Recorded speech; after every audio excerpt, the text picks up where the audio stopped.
Hello and welcome back to our channel. So today in this video we are going to talk about how you can sign up into your Spotify account. So without wasting much of our time, let's get straight into the video.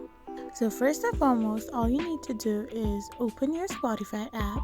Once you tap it open, you can get the sign up for free option. Now all you need to do is enter your email and create a password for your account.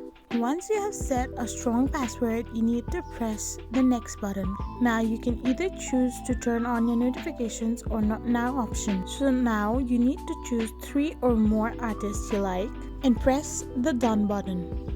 Once you do it, you can now make your own playlist and start listening to your Spotify. So in these few simple ways, you can sign up into your Spotify account.